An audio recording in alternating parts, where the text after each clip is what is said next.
Alright, it's my first video. I'm Waffle Chris. I'm an artist, as you can see through the video. So I actually have two pieces that are about to play as I'm talking right now. And I just want to talk a little bit about the things I was thinking about as I was making them. Specifically when it comes to imagination and fantasy. And the reason why is because as I was making them, these two pieces that you're about to see, I was kind of in a headspace where I was thinking about my childhood and nostalgia, and also kind of the differences between how I am now versus how I am or how I was when I was a kid. And it made me realize that I think in today's world, imagination and fantasy is more needed than ever before. I think it's vastly underrated and a lost part of becoming an adult where you sort of lose that childlike wonder and curiosity and imagination that feels more fantastical or wild ideas that you may have had or done when you're a kid. Kind of like when you're playing with your toys or you're exploring outside thinking about like what things are or asking questions to your teachers or your parents or stuff like that. Things that as you get older you kind of lose because you're just older, like you know more things and you've kind of like settled into how the world is, you know what I mean? But I think even though that is true for a lot of people, not everyone, but for a lot of people, I think that imagination can still provide a lot of benefits in your current life, specifically when it comes to opening it up how your views and perspective on the world evolves. And what I mean by that is when you spend time letting your mind wander around, it can help create new ideas and beliefs and expand your understanding of the world around you. For example, if you spend time a lot of time outside, you are able to kind of let your mind wander and what's around you. You kind of think about what's going on around you, like people walking by, any animals nearby, you know may think about stuff going on in your life, and it helps your mind kind of just float around, almost kind of like a wave, like you're kind of just seeing how things are. Um, and along with that too, daydreaming also could just be a fun way to almost conjure things in your mind, kind of like almost you're doing magic, because unless you're a creative person, someone who like does a lot of art or draw or expresses yourself in any type of creative way, sometimes it can be difficult to like get your ideas out because there's not really like a direct method to express yourself. But daydreaming is always something that anyone can do, and it's almost like creating a world in your head that you can where you can create anything. um, and you could just let your random ideas fuel things that no other person besides you could ever think of. um, and usually I think that's the basis of what makes fantasy stories what they are, because especially in media today, when it comes to books or video games or movies, fantasy is, like, to me at least, the ultimate escape where you can dive into the world that you're experiencing and kind of feel whatever that world is about. Obviously, like, usually when people think of fantasy stuff, they'll think of like dragons or wizards, magic, typical fantasy related stuff. But there's a lot of different types of fantasy related things. Like there's always science fiction related stuff, like when it comes to fantasy, or you may find more unique stories or worlds that people craft that is an amalgamation of different types of things. Like for instance, like Arcane on Netflix, I would say that is fantasy, but it's also kind of like steampunkish, and it's also kind of gritty. Like the tone is different. Every different world that people create has their own spin to it.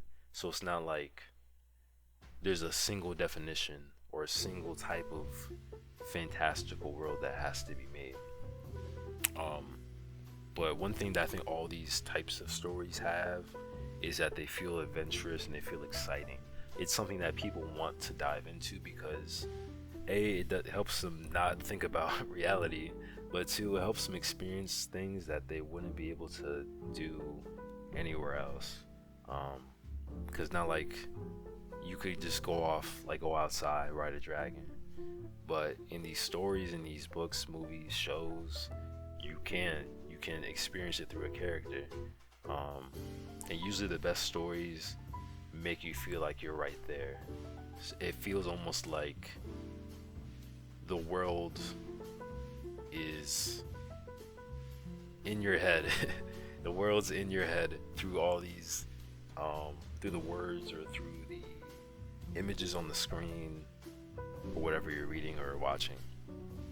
Um, and I think that's needed because reality can be very scary and exhausting and hard, but fantasy can remind people of things that matter in life too.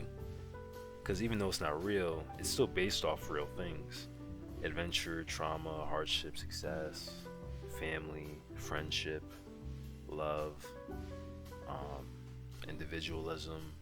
Any aspect of your current life can be found in any story. Because even though at this point, there's archetypes for different stories and in different worlds that people create, but people still base things off reality because we live in it and we are influenced by the world around us. So the things that happen in our lives also influence the lives of these uh, fictional or fantastical characters. So you can still learn a lot about life through things that aren't real, ironically. um, and I think that's the part of life that we sometimes lose sight of in like reality and like the hustle and bustle of our everyday lives. Those things that matter most, that these stories, these worlds can remind us of. Um, and by doing so, I think it allows us to get to a better future for ourselves, or pave a way to a better future for ourselves. Um, and that ends up being a forgotten part of adulthood. Um, because as we're kids, that childlike wonder that fuels that fantasy and imagination tends to get lost as we grow up, sadly. Um, but just because we grow up doesn't mean we have to lose our imagination. Because life is too hard to not have some fun and let our more imaginative sides, come out through drawing or reading or gaming or movies or exploring outside or creative work. Anything that allows you to express yourself should always remain in your life, to me. Um, and those stories can teach us, relevant things that can genuinely impact our lives for the better. And because of that, I think people should always be willing and confident to bring your ideas and your love for different types of stories or worlds, or it could be whatever. Honestly, it doesn't necessarily have to be a media. It could be really anything that you've created or if you've loved that someone else, because that's someone else's creation. I think people should always be okay with sharing it with people who they're also comfortable with, because not everyone's going to be receptive of your ideas, but I think the right people always will be. And most importantly, it should be fun. It should be something where you can just let you do you, where you could just put your phone or your tablet or your laptop, or you can keep it on, honestly. Whatever helps you think and be yourself, I say you should just do it, and then let yourself just wander around, see what comes up. And then if something weird comes up, then at least you don't gotta share it. I mean, if you want to share, you can, but like it's all you. So I don't think there's any issue with that. Unless it's too weird. If it's too weird, then I don't know about that. If it's too weird, maybe keep it to yourself. um, but that's all for me. I'll put down some links if you want to follow me on other stuff. And yeah, hopefully you enjoyed my first video. It's a little rough, so I'm still kind of refining things. But I hope it was relaxing. Hope it was insightful. And yeah, thank you for watching, and I'll be back eventually. Okay, bye.